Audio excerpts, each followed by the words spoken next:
En aquellos años, el insomnio era el común denominador de mis noches, así que, contrario a toda recomendación médica, bajaba al bar de la esquina a tomar unas copas y a perderme en ese ambiente donde no hay noches ni días, entre borrachos conocidos, casi amigos.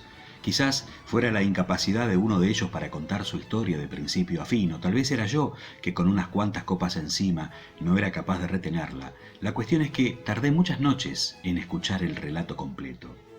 Uno de los borrachos amigos, uno que parecía estar siempre ahí, puesto que llegaba antes que yo y se marchaba después, si acaso alguna vez se marchaba, comenzó a contar una historia con la cadencia que caracteriza a los viejos y la repetición propia de los borrachos.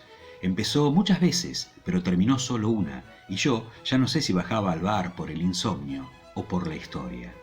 Al fin puedo sentarme a escribirla con la sola intención de recordarlo donde quiera que esté, y de que su relato no desaparezca.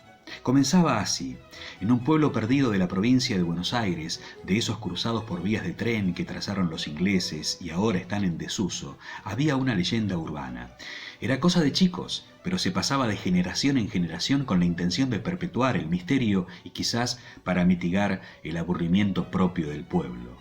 Los jóvenes creían, y secretamente todo el pueblo también, que si te parabas en las vías del tren abandonadas a las 12 de la noche, podías oír un tren fantasma que pasaba a toda velocidad y te atravesaba como una flecha. Los desgraciados, suficientemente valientes como para intentarlo, salían de las vías un poco cambiados, más ensimismados, más apáticos.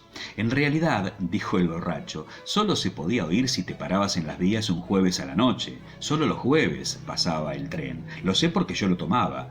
En esa época tenía 12 o 13 años y me subía al último vagón cuando el tren pasaba despacito, sin parar, por la estación de Acabe, donde vivía yo.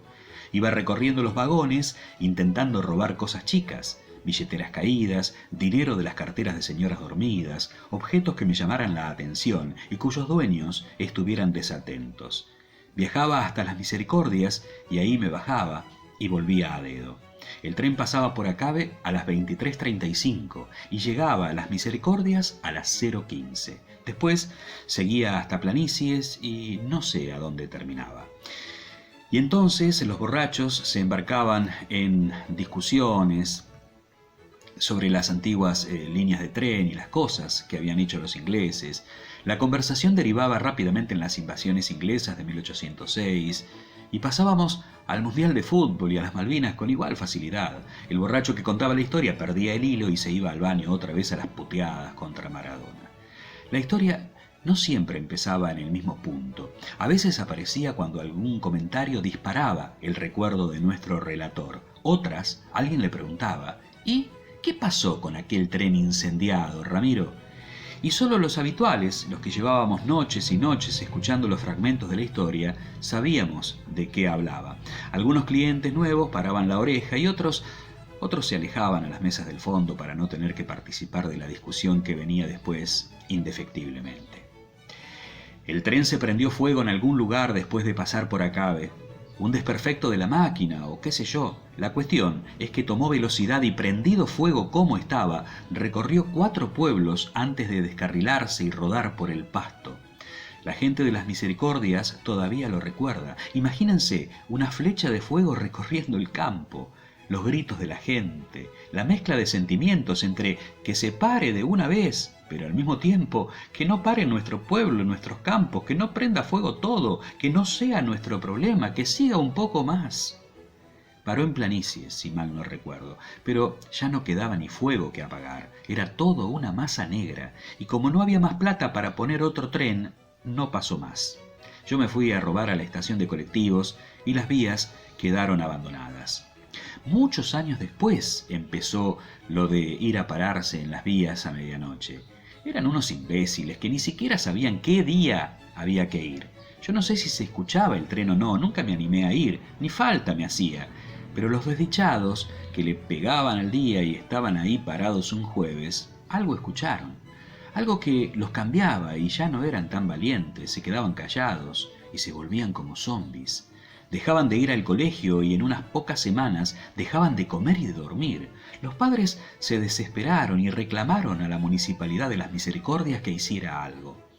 Me acuerdo especialmente de un chico al que llamaban Dino o Tino. Llegó a la casa mudo y no volvió a hablar más. Al principio los padres no sabían ni qué le había pasado, tuvieron que hablar con sus amigos. Les dijeron que estaba parado en las vías con una cerveza en la mano. Gritaba: ¿y cuándo pasa este tren de mierda? Al principio no pasó nada y estaba a punto de bajarse de las vías cuando pareció ver algo a la distancia y se quedó.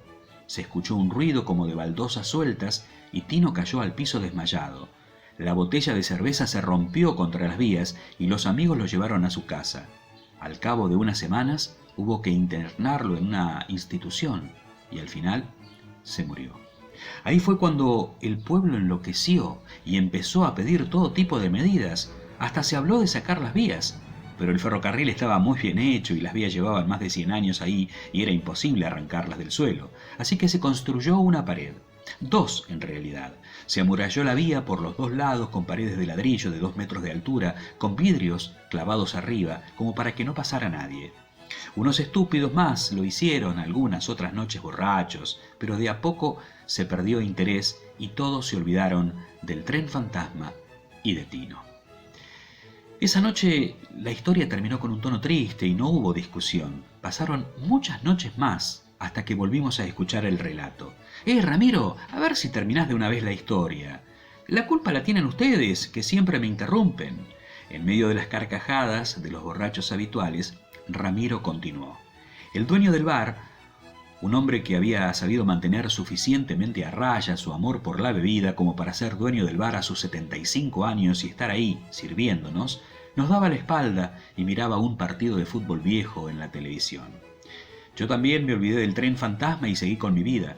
Solo me acordaba cuando pasaba por las Misericordias y veía el horrible muro cubierto de propagandas políticas y plantas que crecían entre los ladrillos. Me preguntaba si alguien sabía por qué estaba ahí. Tampoco me volví a tomar muchos trenes que digamos, cada vez andan menos y peor. Además, les había agarrado miedo. Si ahora de grande, ¿qué digo de grande? De viejo ya, cuando oigo la bocina de la máquina, todavía se me pone la piel de gallina, porque yo estaba ahí, en ese tren. Me salvé por los pelos, porque era un pibe, pero me acuerdo de todo todavía. A veces creo que tomo para olvidarme, o para acordarme mejor, qué sé yo. Deja de dar vueltas y contanos, viejo borracho. Todos nos reímos menos él. Estaba mirando el espejo de atrás de la estantería de las bebidas. No sé si se miraba a sí mismo o veía su versión anterior, antes de la bebida, antes del tren.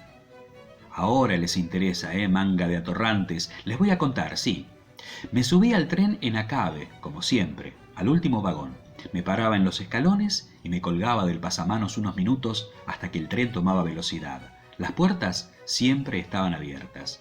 Me rodeé por el vagón buscando cosas descuidadas. Junté unas monedas del piso abajo de un asiento, me robé una Coca-Cola de la canasta de una señora que se había quedado dormida, miré largo rato la billetera de un señor que estaba a punto de caérsele del bolsillo, pero no se le caía nunca, y me fui. Recorrí los otros vagones haciendo lo mismo.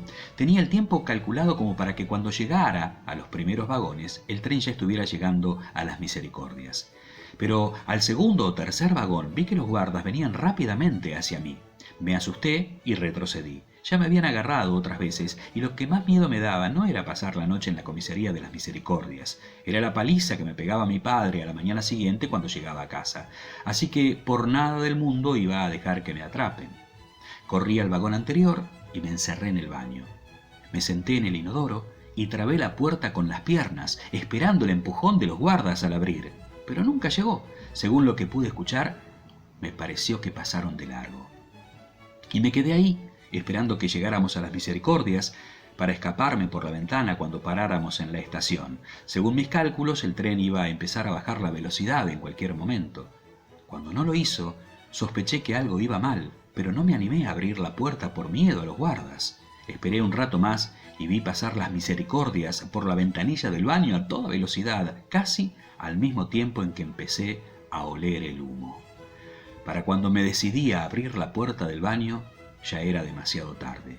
La piel de la mano se me quedó pegada al picaporte y asumí que mi vagón ya estaba prendido fuego. No me quedó otra que saltar por la ventanilla del baño. Era chiquita y me raspé la panza y las costillas. Caí al suelo brutalmente y me quebré un brazo. Me golpeé la cabeza y tragué tierra, y también vi alejarse al tren por las vías. Las llamas lo cubrían por completo, iba dejando una nube de humo negro a su paso. Me encontré con otros 2 pasajeros en mi camino de regreso a las Misericordias, otros que se habían tirado como yo. Uno de ellos se había quebrado una pierna y tenía un gran tajo en la cabeza. Juntos caminamos lo que me parecieron horas hasta llegar al pueblo. Nos atendieron en el hospital y me salvé de la paliza de mi padre a la mañana siguiente solo porque ya estaba suficientemente herido. Y eso fue todo. No le conté a casi nadie lo que me había pasado, y como yo era un pibe que vivía casi siempre en la calle, todos asumieron que me había agarrado a piñas o algo así.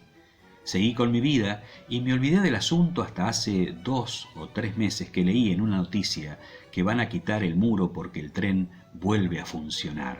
Algún político lo está usando para su campaña y se acondicionaron las vías y se compraron vagones nuevos. Yo no sé qué pasará, pero espero que no funcione los jueves por la noche. Agarró su vaso de ginebra, que estaba casi vacío, y aunque yo estaba a unos metros de distancia, pude ver, a través del vidrio del vaso, la palma de la mano llena de cicatrices. Él también se la habrá visto porque dejó el vaso y se tocó la vieja herida. ¿Fue verdad?, le pregunté. Una pregunta estúpida, pero mi mente de borracho no elaboró ninguna otra. ¿Y vos qué pensás? Habrá otros borrachos en otros bares contando la misma historia, pero un poco diferente. No creo que nadie se acuerde de mí, pero yo me salvé. Estuve ahí y me salvé. Se terminó la ginebra y tambaleando se fue al baño. Cuando volviera ya estaríamos hablando de otra cosa. Quizás él empezaría otra historia. El hombre del tren, de Cynthia Morrow, escritora mercedina.